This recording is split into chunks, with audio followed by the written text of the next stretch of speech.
Yo, what's going on, guys? Rhys here from Stoic. And in this video, I'm joined with Samad from GRise MetaMoonVerse. Sorry, I'm sure I butchered that. But anyway, Samad is a proposer for Project Calatyst Fund 7. You actually have 3 projects, so we're going to try and talk about all of them because they're all integrated, but they're all quite different in their own rights. And I think there's loads of really interesting stuff to kind of peel back and talk about on this. So the first one that you mentioned to me was actually an AI platform of some kind, wasn't it? So let's start there. Can you just tell me all about that? Yeah, absolutely. So our AI platform has been in development was in development for about 45 months. At this point, it's completed, right? So what it does is it'll break down on an hourly, daily, weekly, monthly, and yearly basis what coins are ready to take off, right? The way it does it is by scanning all the coins on CoinGecko and running it through an algorithm that takes a lot of different indicators and volume indicators, Bollinger Bands, and about 60 different indicators to predict which coins are most ready to break out in their respective time frame. The way this information is displayed is in an index format. So if you go on our website, GRise MetaMoonVerse.io, and click on the AI section, you will be able to see this. And we are going to have this for free for the next 2 to 3 weeks. You guys could go there, check it out, and see how it works. And then after that, anyone who holds our NFTs will get access to that AI platform. The reason why we submitted our proposal and asked for funding, which is in the amount of $10,000 for the AI, what we want to do is we want to firstly create the return on index for that time frame. So for example, in an hourly time frame, how well did it perform against Bitcoin? You will be able to visually see it. And same with the weekly time frame, daily time frame, yearly time frame. So it'll show you right there how the index performed in that respective time frame. Apart from that, what we want to do is we want to incentivize the AI with something programmatically if it performs 30% or better. So that's what the funding is needed for. So that's what our AI is so far. And in the next 3 months, if we receive the funding, we will be able to accomplish this goal of showing it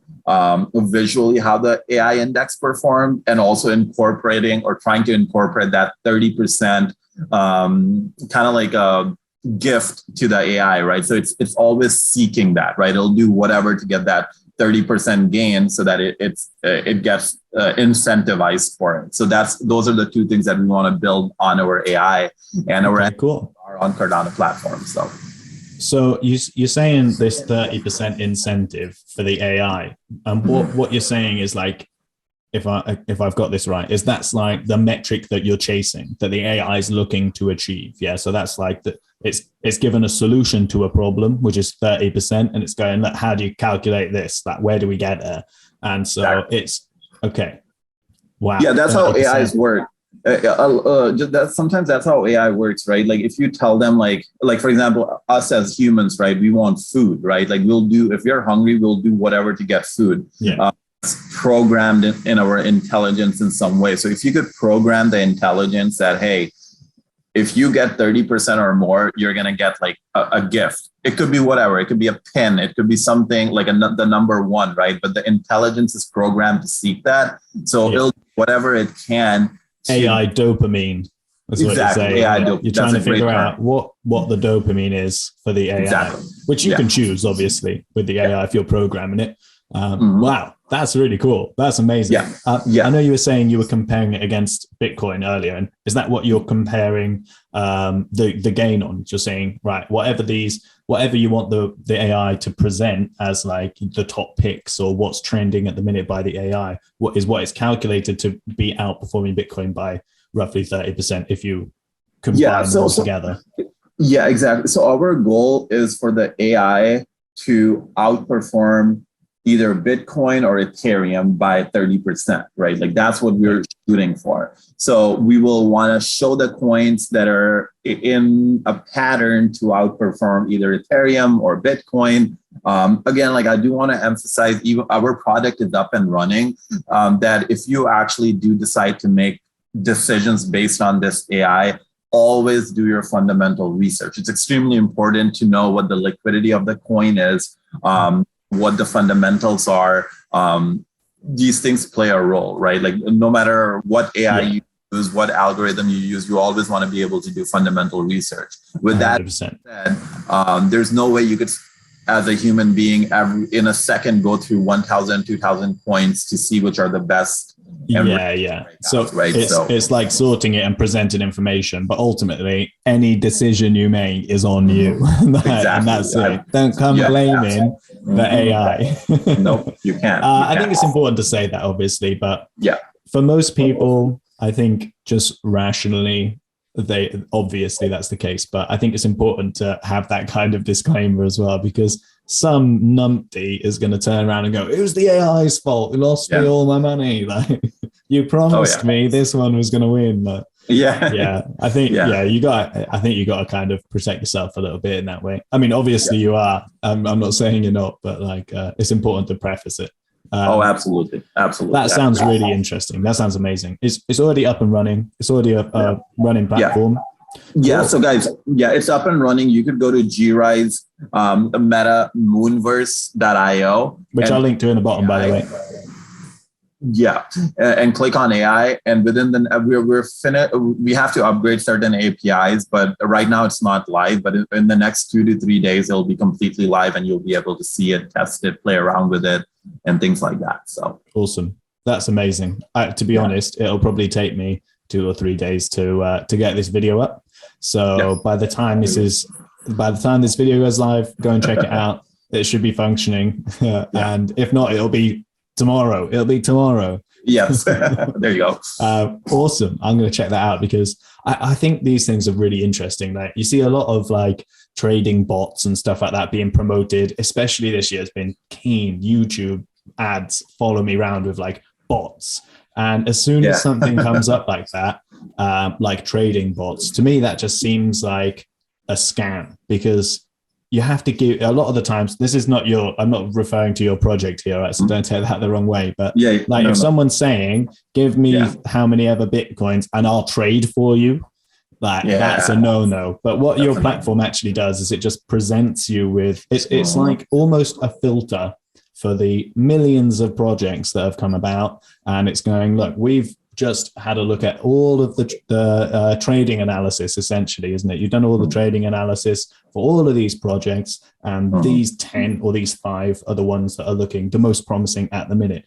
So you can almost just use the AI as a filter if you're interested in trading or something like that, to kind of find a starting point, like check these out, have a little look into it, do your own research on the projects and what's going on, and then it just saves you a couple of days going at CoinGecko, like what about that.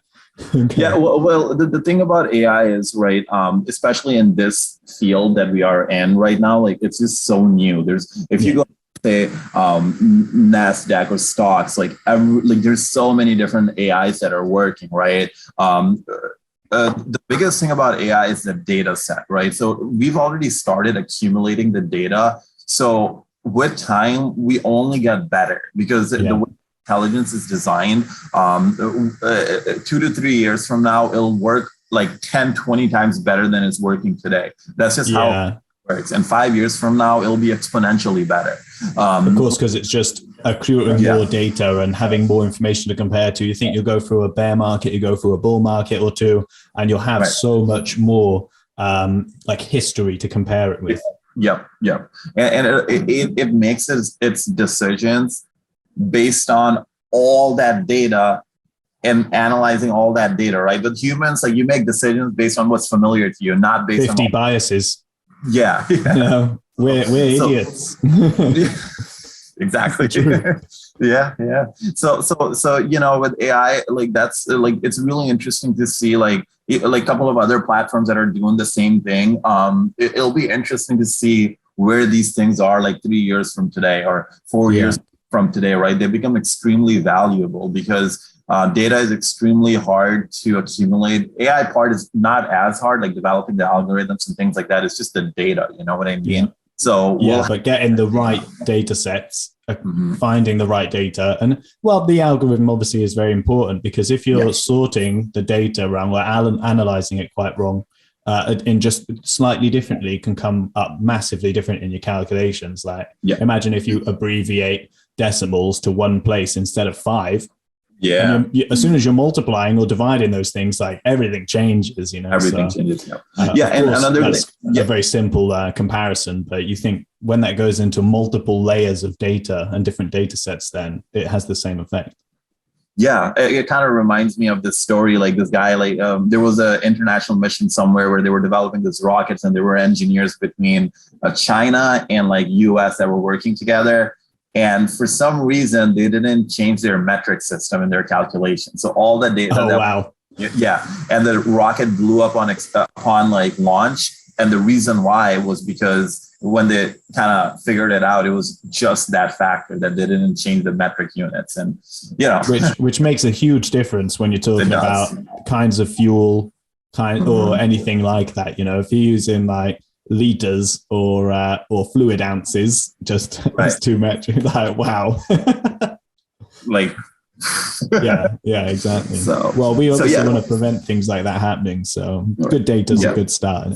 Yeah, exactly. And we're about this. So we'll see where we are 2 to 3 years from now. And hopefully our goal is to just give value. You know what I mean? Like for one of the things that I found, like for me personally, it's like when I've been in this space for a while, right? And especially like last year when Uniswap and PancakeSwap became popular, all these projects were coming out, and like you could 3-4x your money easily on playing in this DeFi like kind of thing. But like for me, it was like, okay, if I'm going to do a project, my thing is like, I want to give something that is actually real value. You know what I mean? And for me personally, like my subjective thing was like, okay, I could do something with AI. I could offer value in this. So whatever I do, like my NFTs or something like that, it's just not like a profile picture, right? Like now you hold the NFT, now you're getting this value for it. It's like $40, whatever. The NFT is $40-$50. Now you have lifetime access to this technology, right? Or any future developments that we do.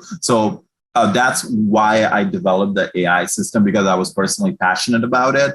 Also, I wanted to do something that gives value too. So yeah, and so this ties into your NFTs, because although it's not the case right now, once the NFTs roll out properly, these will be what give you access to this AI going forward, right? So right now you could go and just check out the platform, or in tomorrow or the next couple of days, you can go and check out the AI. But in the future, once the other projects are fully developed, which we'll talk about in just a second, they're going to be what give you access to this AI platform. Is that right? Absolutely. Yeah. Cool. So tell me about the NFTs then. Yeah, absolutely. So I'm going to go ahead and share my screen real quick. All right. So, oops, sorry. Let me stop that. Wrong screen. You're not supposed to see that for a couple of minutes. Okay. So, can you see my screen? Yeah, I can. Yeah. Why is it jumping on this screen? I can't. Oh, there you go. All right. So, are you able to see the NFT right now? Yeah, I am. It's a little bit jumpy, but I think that's just because of how videos work on through Zoom. Yeah, I think part of this is also to do with my internet. I'm at a hospital in a basement, so it's like, it's a little bit hard. The internet is a little slow. We've been having issues with this. But the things you do for free Wi-Fi. You know what I mean? Sneak in the basement of a hospital. You don't want to come to this hospital, huh? No, I'm kidding. We have good people working here. So this is my NFT platform, right? So let me just show you. This is going to be live within like 5 to 6 days. The NFT platform itself. We're shooting for the 26th. This is our mythic NFT. These are our rare NFTs. Then we have like legendary and common NFTs. And then nice artwork. Sorry? Some nice artwork. Yeah, thank you. So basically the way this works is like, we also have like these mechanics, right? Like this page has loaded up now. So you could merge like 8 of these NFTs together using the key NFT. And after 14 days, half of these NFTs will be burned. The key will be returned to the owner. So if you own the key, you could rent it out to someone for them to like merge these 8 common NFTs together. And then after the merger, you will get the key back in your wallet plus the rent, whatever it is. Half of these NFTs will be destroyed. The user who did the merging will get a mythic NFT, right? So with rare NFTs, you only need 6 of these and half of them get burned. You still need the key to burn it, to merge them together. For legendary NFTs, you could merge 4 of them together. 2 of them get burned. After the merging process, the key goes back to the owner. And then you also spawn a mythic NFT. Now, if you have the mythic NFT, you could incubate it with the key. And after the incubation period, you'll generate 2 random NFTs, right? So, so the goal is to get the mythic NFT. That's what the goal is. Now, what are the advantages of mythic NFT? So the advantages of mythic NFT is we're going to have our own NFT marketplace. Right now, there's a couple of like very like prominent marketplaces on Cardano. One of them being CNFT, right? CNFT, if you go there, they're charging you about 2.5% fees per sale that happens. So our goal is that we're going to reduce that fees to 1.77%, and we're going to give part of that fees to the mythic holders. So you get that yield from the platform. That's one of the goals. Apart from that, any new NFT collection that comes out, we will have like, so we have the Trippy Owl collection. This is not included, by the way. This is not going to be given to mythic NFT holders, but other collections like the land, the AI heads and things like that, you will, if you hold a mythic NFT, you'll automatically get that. Now you could use this to form like a base in a video game. I do want to show you, like when we launch full on our marketplace here on Cardano, our first collection that will be listed on sale will be this Trippy Owl collection. So you could see these are just beautifully, I love them personally because I am the one who like made these, so there's a personal bias to it. A little bit. So these are the NFTs. There's only 300 of these that will be on sale. You could come here on this website and you could look at these. So these will be the limited edition, only 500 NFTs that will be for sale. So you could come here, you could buy these NFTs here, and then after that, you could list them on sale right here. So you'll be able to come here, you'll be able to list them on sale, and they'll just start appearing here. And you could list any other NFT from your wallet. So when you come here, and once your Nami wallet is connected here, you will see all your NFTs here that are your Nami wallet. And then you could just click on it and put it on sale. Once you put it on sale, it will start appearing here. Now, another thing is like, so right here, right? So our next collection is going to be the Moonland and then the head NFT. Now, if you hold the mythic NFT, so hold up. We got ahead of ourselves there. Sorry. Okay, so the NFT Marketplace is the second proposal, right? Yes, correct. And so what we just before we go into this territory, this is the third proposal, which is the game. So the platform itself, GRise MetaMoonVerse, is actually like a combination of these 3 layers of the project. There's the AI, the trading thing, which not trading, but the AI platform, which is one thing which you get access to as part of owning one of the legendary NFTs. Is that correct? The NFT marketplace is for the sale, for purchase and trading of these NFTs, plus the ones for the game, which you automatically get as part of having a mythic one. So you'll get like a piece of land and you'll get these characters from the game. Yeah? Yes. Yeah. Perfect. All right. So the next thing then is the game itself. So the game is another part of the platform, and that's where the MetaMoonVerse part of the project actually comes from, isn't it? That's where it all is. Yes. So okay, let's get into that. So the reason why we made part of the reason why we made the NFT marketplace is because we want to sell all the NFTs that are going to be able to be used in a game on our own platform. That's the reason why. So they do kind of tie into each other. So if you, 100%. Sorry, I didn't mean to imply that they were completely separate. They are all tied together.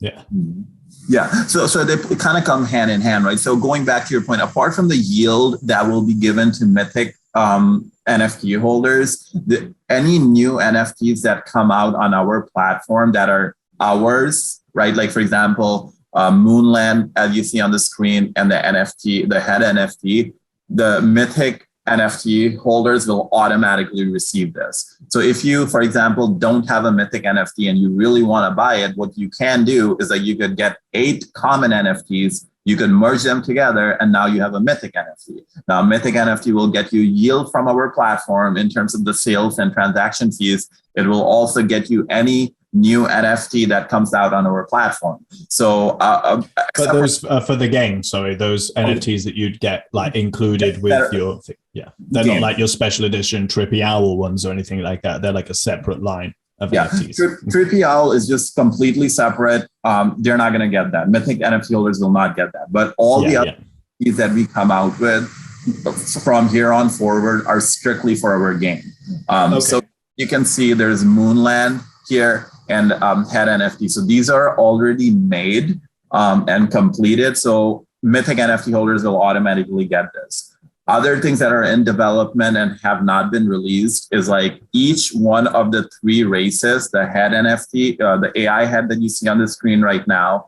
The next race is the robot, this one right here. And the race after that, this one is an alien head. All these 3 head NFTs, each one of them, we are developing 2 characters right now that are going to be in the game itself, right? So there's like an offensive character, which is I think a tank that we're trying to develop for the Orion robot. And then there's a defensive cannon that we're trying to develop. So these are the little components that will be part of the game and will be NFTs, and they will be given to the Mythic NFT holders. If you don't hold a Mythic NFT, then you'll have to buy them from our platform. So to go into the game and what the game actually looks like. So our goal here is we're going for a kind of Clash of the Clan kind of look for the game. So there's an article that I wrote here on our Medium. So basically what's going to happen here, so when you play Clash of the Clans, there's 3 towers. You need to destroy one of the towers, right? Our goal is that each game will last from about 45 minutes. That's what our goal is. So instead of these towers, it will be like a AI head, the robot head, and then the alien head. And then you'll have characters that you'll battle with each other, and whoever wins the game will get a reward in the form of a token that we also plan on releasing in Cardano, right? Once they've solved certain problems that they need to solve, but I think that will align with us because we'll need about 2 months to launch our token on Cardano anyway. So that'll just be like a native token on Cardano that you can basically earn by playing the game. Exactly. So it'll be kind of like a play to earn part of it too. So right now where we are is I have been talking to a few development firms in terms of graphic designs. Our graphic designers are already working on developing the characters. And I'm this close to going with a gaming firm right now who are extremely good and have worked on some good games. So that's where we are. And this is the very initial concept of the game itself. And this is what we're trying to get funding for. We've asked for funding in amounts of about $30,000, which is going to take us about to what we will deliver in that $30,000 is a gameplay.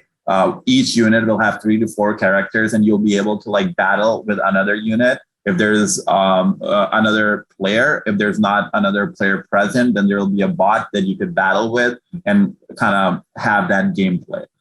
That's what we're going for in the next 4 months. Okay. Yeah. Okay, that's pretty interesting. I know games like this right? Like Clash of Clans. It was never really for me personally because I stopped playing mobile games once I got because they're so addictive. Yeah. I literally it was probably like 6 years ago. It was a while ago. I was just a young whippersnapper, and I got caught on what was the matching when we had to match up the fruits. Oh, Fruit Ninja? No. No. I know what you're talking about. Candy Crush. Yeah. Oh my God. Right. Yes. So what was happening? Right. I was at work. I was a commissioning engineer. Well, I was doing commissioning for an electrical construction company. And the whole, every hour I'd be sat on my phone having another round of this game. And at one point I was like, oh man, I got to stop this. So I deleted it. And then I just didn't play any games on my phone. But at the time, that was when Clash of the Clans was huge, when it was it was just come out, it was taking over, and engineers, Sparks and stuff, everyone was playing it on the site. Everyone was playing it. Guys were spending money on it. They were like, oh, I just spent 300 quid on the Clash of Clans on the weekend. I was like, what are you talking about? Where'd you have 300 pounds to spend on this thing? And because it's so addictive, I used to love playing Age of Empires and Command and Conquer and stuff like that when I was young. So I get the appeal of the strategy part of it, and I saw that and I was already tapping my feet on the floor and itching, I was like, no, I can't even get involved in this because it's going to take over my life. It's going to mean too much to me, Yeah, no, I completely agree with you. We are similar in that regard because I'm very conscious of my time, right? 2 to 3 years ago, I would write okay, how many productive hours did I have in a day? Okay, 4 or 5. Oh, that's not enough. I need to do more. All of a sudden, if you realize, hey, I played 4 hours worth of game, what am I doing with my life? That's how my mentality was. I had an experience of that similar to your trippy owls, right? I had a little trippy situation in myself, and I was trying to organize. I was sitting there trying to figure out what I did with my time, and I envisioned this pie chart in front of me, and I was cornering up little bits of time, and I was like, right, so I spend this much time sleeping, and I spend this much time. I was in another world, right? And I was trying to figure out this, and I had all this time. This huge section of my 24-hour pie chart, and I was like, "What am I doing with this time? Where does this time go every day?" And that was a bit of an enlightening moment for me, amongst other things that happened over a short period of time around there. But yeah, and I'm a legit workaholic. Absolutely. Right now it's 10 o'clock in the evening, and we're doing this. That's how much I need to be working all the time. I can't help myself. I've been self-employed for years. It's up to me to earn money. I don't end up taking holidays and stuff for that reason.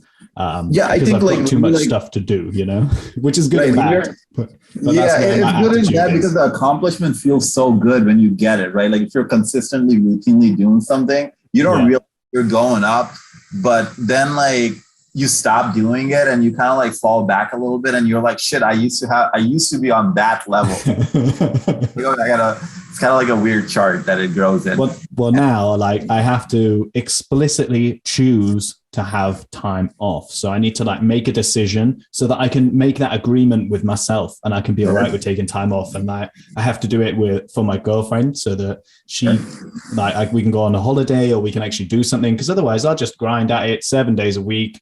12 hours, 15 hours a day, not really care about it. And then one day I'll just hit a wall and I'll be like, right, I need to just sleep for the day, or I'll play Xbox for a day, and that's my downtime. Yeah. But now what I do is I try and have an hour every day where I'm right, I'm just going to, and what I've been doing recently is, there are two things. I've been playing some games on the Xbox, but I also downloaded a Total War game, which is on this strategy kind of side. Oh, nice. And I'd never played Total War, and it's been quite fun learning how the game works. And it's such a random thing as well. I know this is completely off topic, but forcing myself to have this little bit of downtime is has really helped. It's really helped. Sure.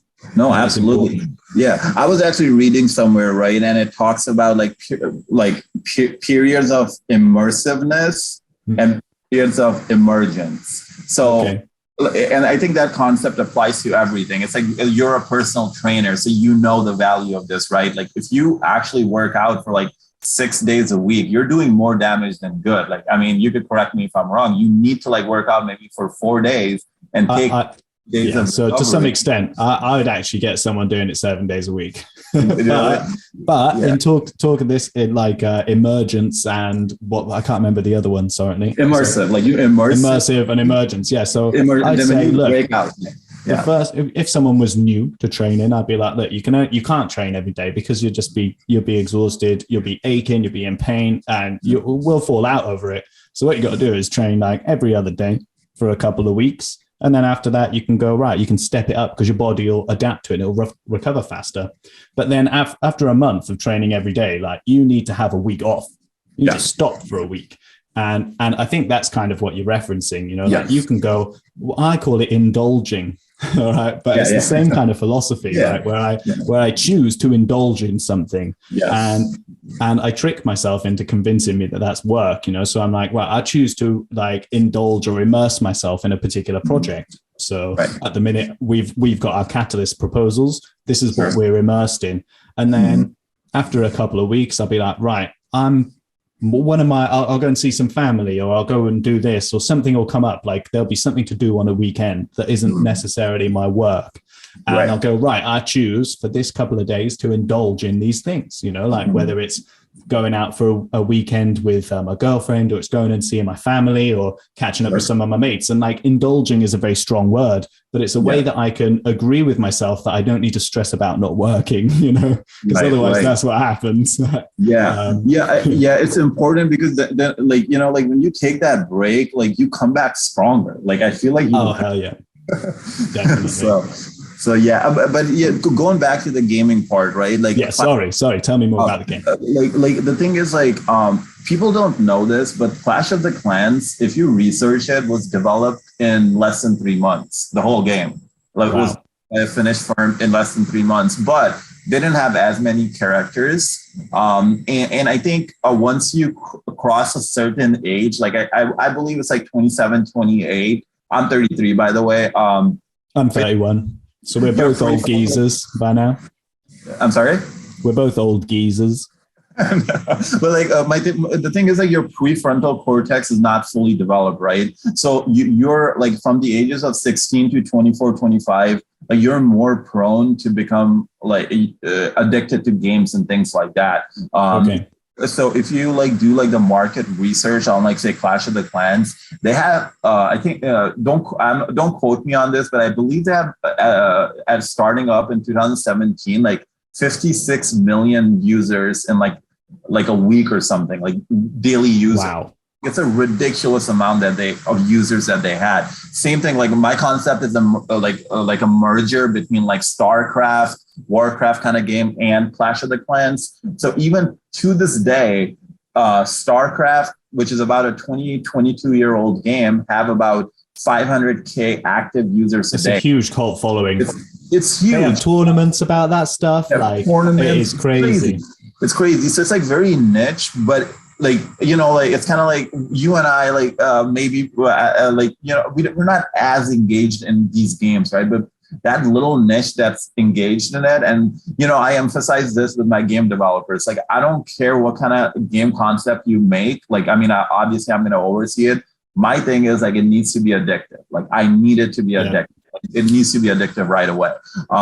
It's kind of a bad thing but it's also what it is, right? Like, the way the world is moving and things like that. I think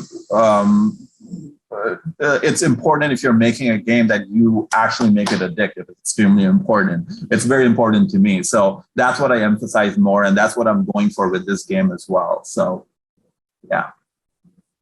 Yeah, I completely agree. You need to be able to give someone, like we were talking about giving the AI dopamine, you need to be able to give people the dopamine for like winning a game. And that's something that's inherent in a successful game, I think. Like if you're not winning, if you're not getting better at a game, or if you don't have a chance of winning, then people aren't going to play anyway, you know that. So I think that addictiveness of a game is inherently built into a lot of things. I think what you're saying, because there was another game project I was talking to on Idea Fest yesterday, and their target market their data that they were talking about, their target market was exactly the same, like young or mid 20s up to around 28, 29, like that kind of threshold. And it makes sense, like that's the frontal cortex is the cause of that, is why younger people are a bit more prone to get addicted to that kind of very, very fast feedback loop.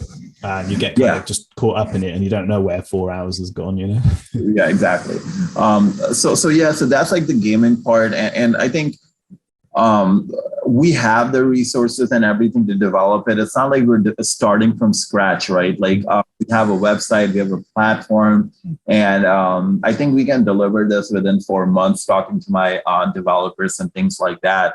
But it would be good if we get the funding, especially because like $30,000 to $40,000. I know it sounds a lot, but in development, especially game development, it's nothing, right? Like you are actually going to develop a full-on game, you need $300K for like something like that, ideally. But I know that'll go in a couple of months as well. This is one thing that people don't understand about the Calatyst proposals, because you don't realize, if you're outside of that tech world, you don't realize what the cost of work of man hours is.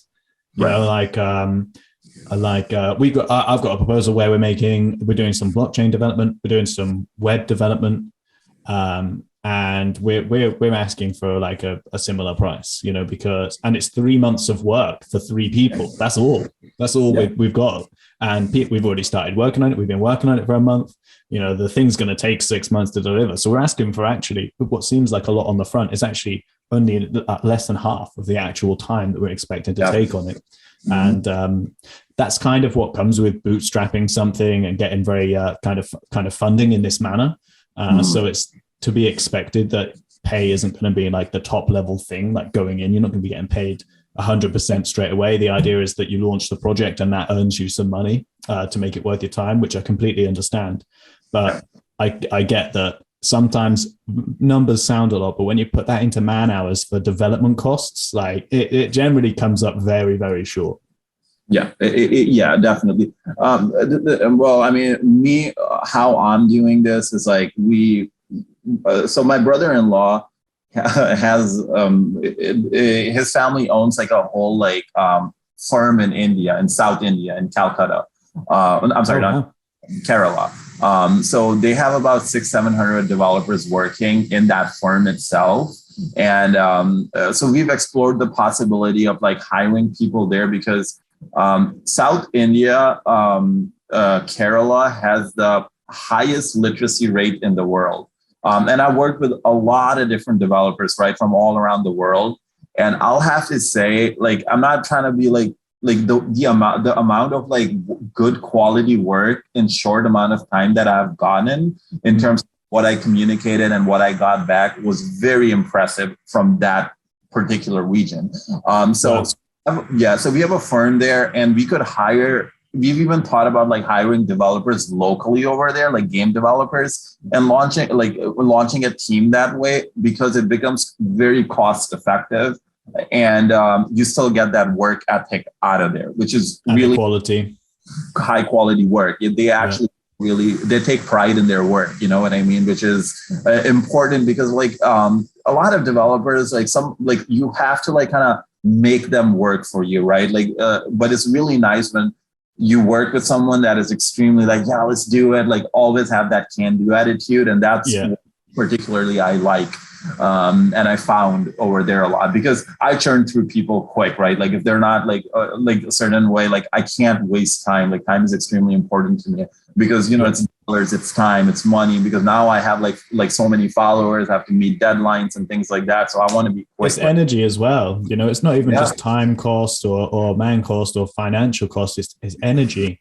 And if you have the wrong team, or if you have a team that are less than productive, or they have one person, a bad attitude is much more contagious than a good attitude, I think. Exactly. And it spreads through a team, very, very quickly. If one person comes in and they're like for a day, then that quickly transfers onto everyone else. Even if everyone else came in positive, like, yeah, let's go and smash it, rah, rah, rah. You know, it's funny how that works. Much easier for our minds, I think, to become negative than it is for them to be positive. Yeah, absolutely. I agree. I completely agree. So you I'm know, not surprised that South India as well is like a really good place for hiring developers.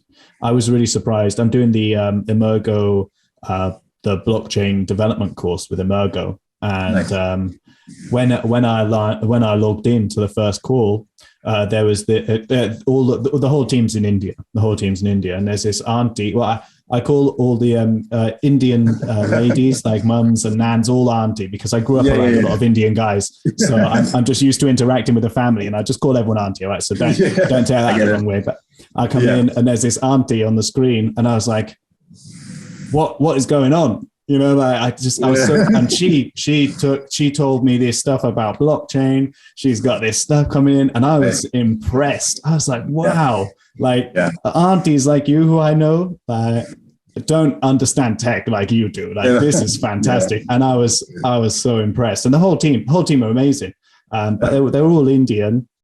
And the knowledge and the depth of understanding they have about stuff, and their willingness to like take their time to explain stuff to you. This is just Emergo, by the way, guys. So sorry, but I'm not surprised that that's where really, really top developers are from, because you see quality work coming out of there all the time. Yeah.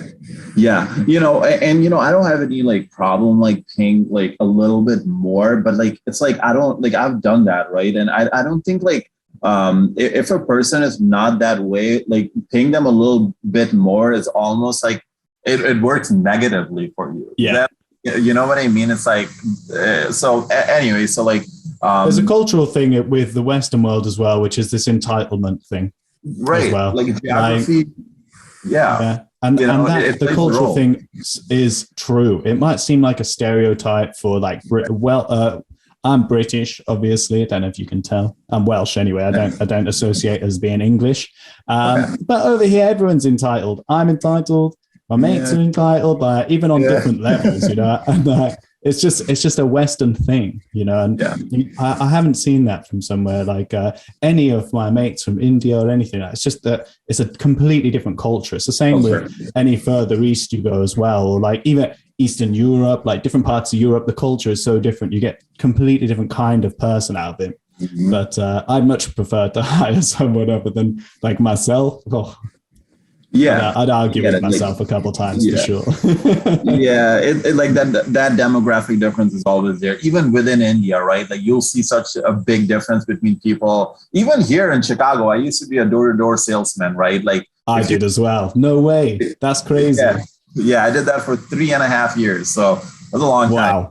So I pretty much knocked on every door in Illinois area. So if you go north, it's like a completely different culture. And if you go like southern tip of Illinois, like there are places where you won't even be able to understand their English. And I know you could probably relate to this because, you know, you're from Welsh, and there's probably like so many different cultures in Europe alone, right?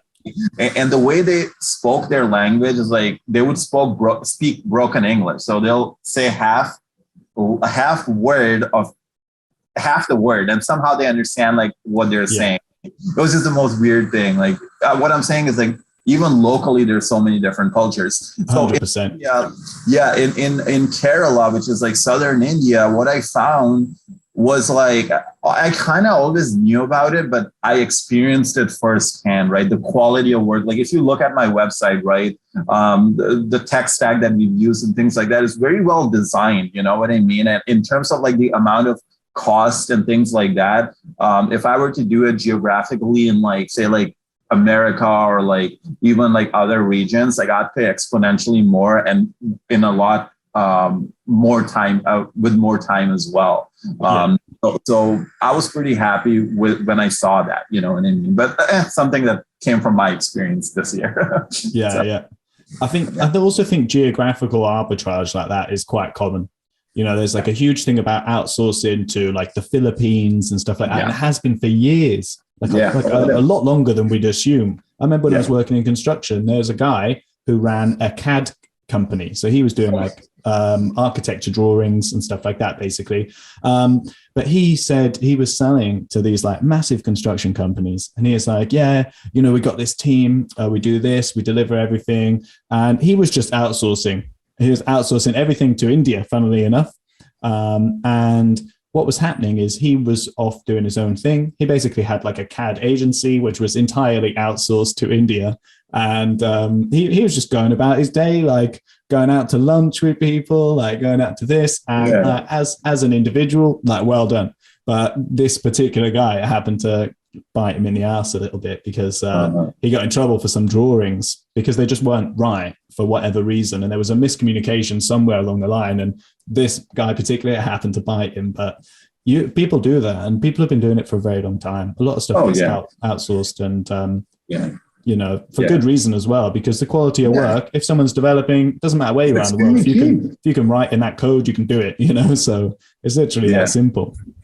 Well, I mean, the thing is, like, so I've hired people from like all over, like Lahore, right? Like, I don't know if you're familiar with Lahore or Karachi or Pakistan area and Philippines area, right? And the amount of cost is pretty much the same all across that region, but what I've noticed is the quality of work and also the timeline.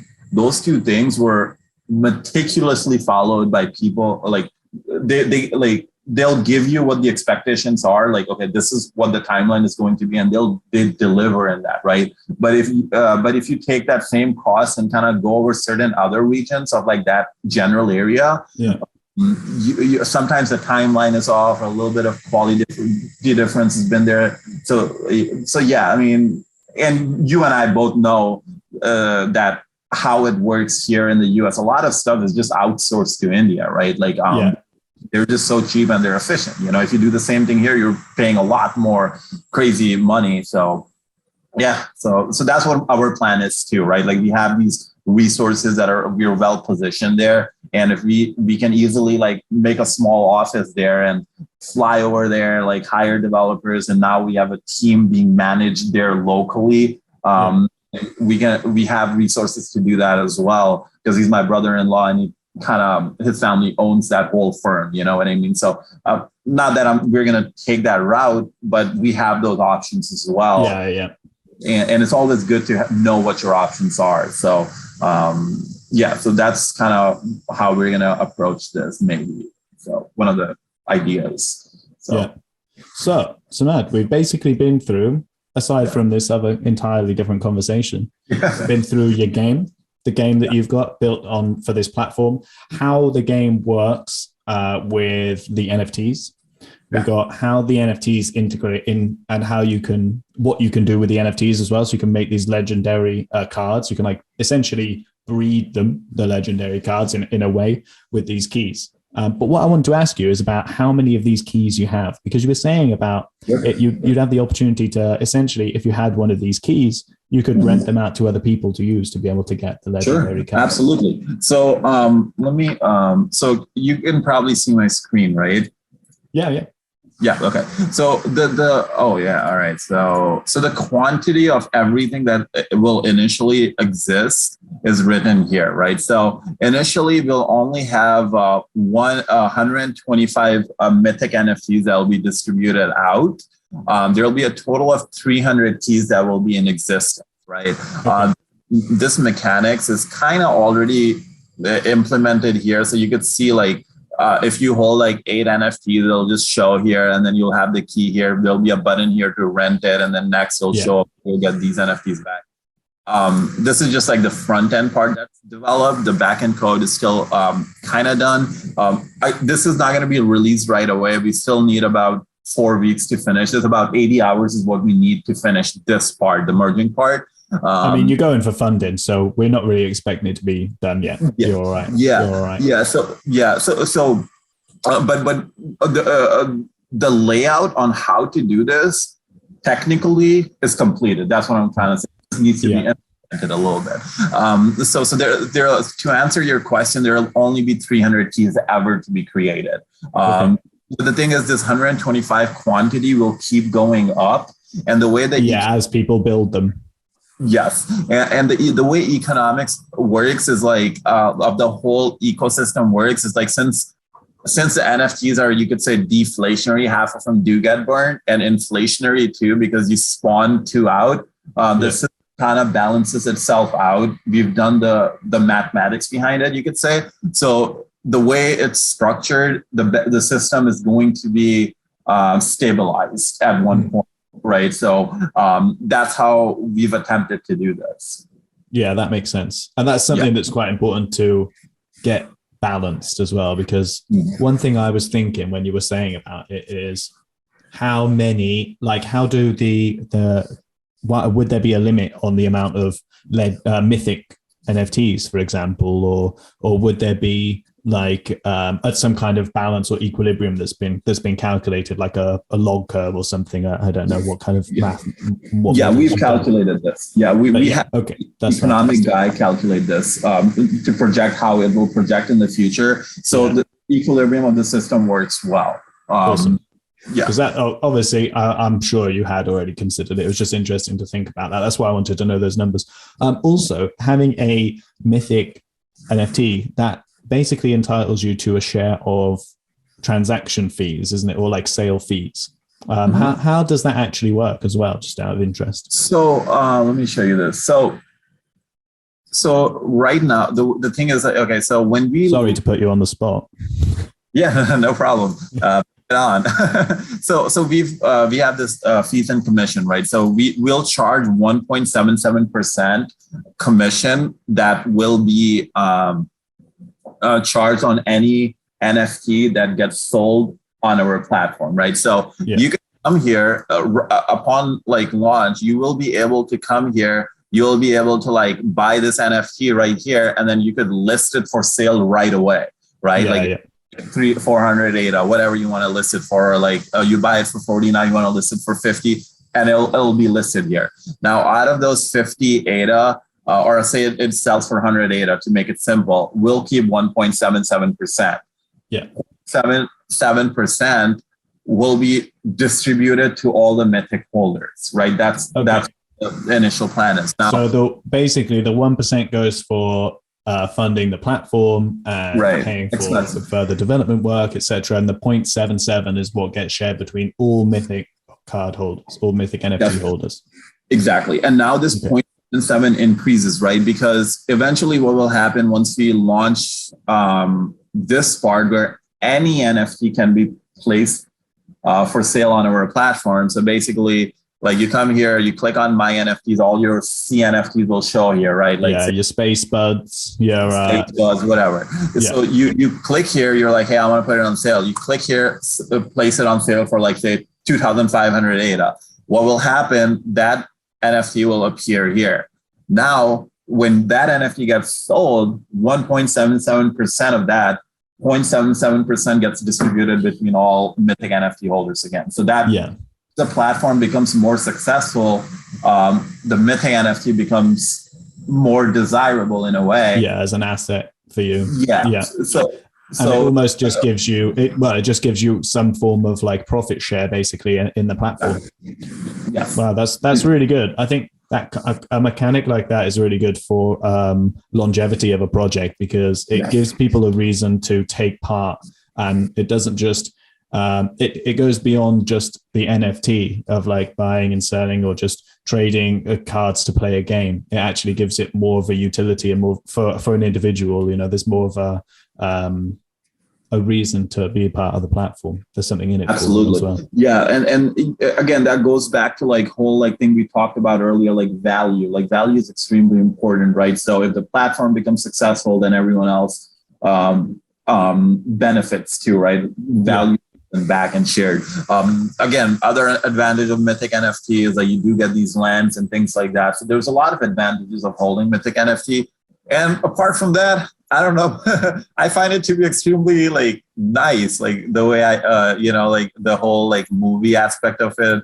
I know it's not loading really well right now because again, like my hospital internet is kind of weird, but it fits well with the theme, right? Like the whole MetaMoonVerse, it's flying on a moon and things like that. So like aesthetically, I like it. But again, I'm subjective on this a little bit. So. Well, it's okay to be proud of your baby. You know, that's all right. Yeah. It's encouraged, actually, because if you hated it, like, what are we all going to do, you know?